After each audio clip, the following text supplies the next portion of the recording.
नमस्कार। मैं महावीर योगी उस परम पिता परमेश्वर से याचना करते हुए आज फिर आपके समक्ष हूँ, क्योंकि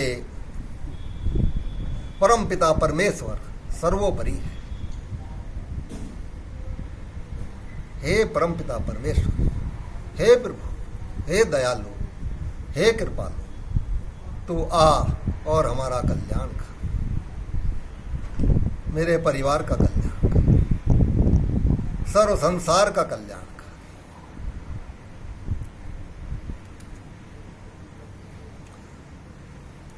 आज मैं आपको कुछ औषधियों के गुणों के बारे में बतलाता हूं। मेरे पास में ये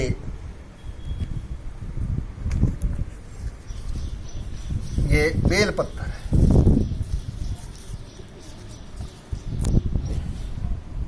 ये इस सावन के महीने में लोग बागों ने तोड़ तोड़ के सारे वृक्षों की सुंदरता खत्म कर दी थी। मैं आज आपको पूजा के बारे में बतलाता हूं। वास्तव में पूजा है क्या? पूजा नाम है सदुपयोग का। आप किसी वस्तु का सदुपयोग करते हैं, किसी औषधि का सदुपयोग करते हैं, पैसे का, अपने धन का सदुपयोग करते हैं, तो वह उसकी पूजा होती है। वास्तव में पूजा वो है। पूजा ये नहीं है मैं किसी की भावना को ठेस नहीं पहुंचा रहा, लेकिन सत्य का उच्चारण करने में भी कोई दोष नहीं है। आप करिए, वो भी करिए, लेकिन इसको आप अगर परम पिता परमेश्वर की जो वास्तव में मंदिर है उसके अंदर इसकी आहुति देंगे तो बहुत ही फलीभूत होगा। वो कौन सा मंदिर है?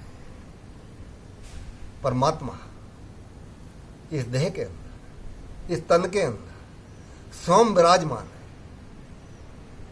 इस देह की रक्षा करना हमारा कर्तव्य है। इस देह को स्वस्थ रखना है,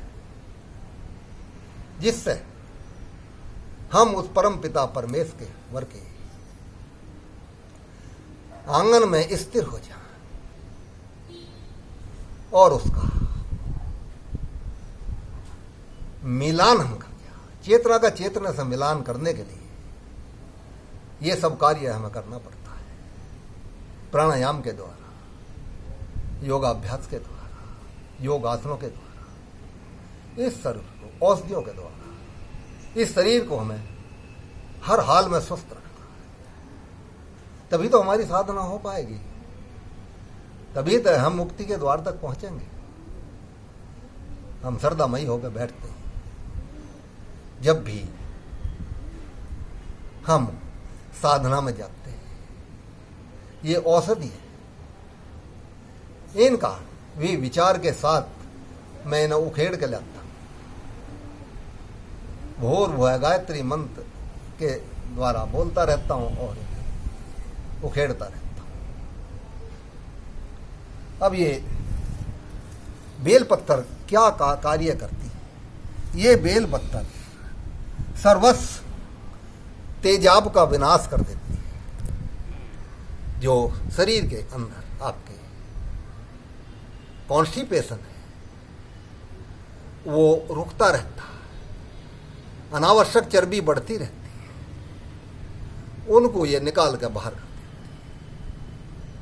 और आपका जो है वो एसिड की मात्रा पहले अंदर की खत्म करेगी।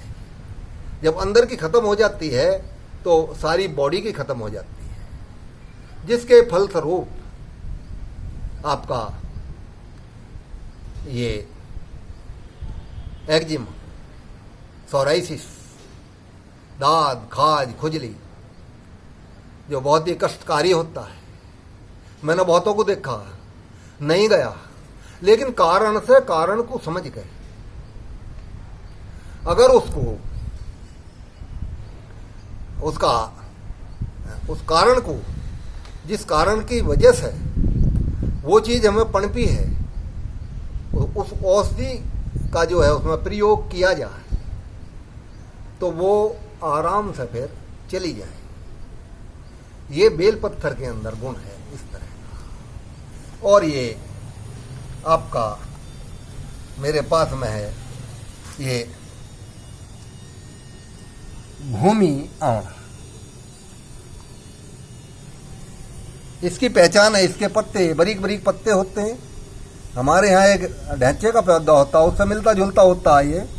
और इसका ये देख लीजिए आप, ये एक तरफ से जो है ये इसके पत्ते दिखाई देंगे, दूसरी तरफ से ये छोटे छोटे छोटे छोटे दाने इसमें दिखाई देते हैं। ये इसकी पहचान है। इसका गुण लीवर की अचूक दवाई है, जिसके फलस्वरूप जब लीवर की वजह से ही तरह तरह के रोग पनपते हैं। जब लीवर सही ढंग से रस और रक्त नहीं बनाता है तब एसिड की मात्रा बढ़ती है, एनर्जी डाउन हो तो एलर्जी आ गई, एनर्जी को पूरा कर देगी। डेंगू की वजह से किसी की प्लेटलेट डाउन होगी तो वाह, ये एक दिन में नहीं बल्कि इसके देने के 15-20 मिनट के बाद में उनको ये पूरी कर देगा। इसके अंदर इतनी क्षमता है, यह इसका गुण है। ये दो चीज हुई। और तीसरा हमारे पास में ये एक जंगल की औषधि है, इसे दूधी के नाम से बोलते हैं। इसकी पहचान, इसके देख लीजिए, इसके पत्ते जो हैं ये छोटे छोटे पत्ते होते हैं इसमें। ये सब जगह मिलती है, पूरे हिंदुस्तान में मिलती है। नमी के एरिया में जहाँ जो है सीलन रहती है, नमी रहती है, वहाँ ये 12 मास भी मिल जाती है। और ये इसका पहचान ये है, ये इस तरह से इसे आप तोड़ेंगे तो इसमें से ये दूध निकलता है। देखो ये दूध निकल आया, देखो ये इस तरह से ये दूध ये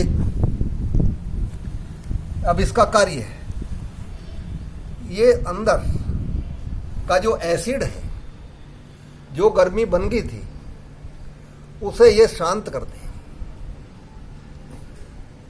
जिसके फलस्वरूप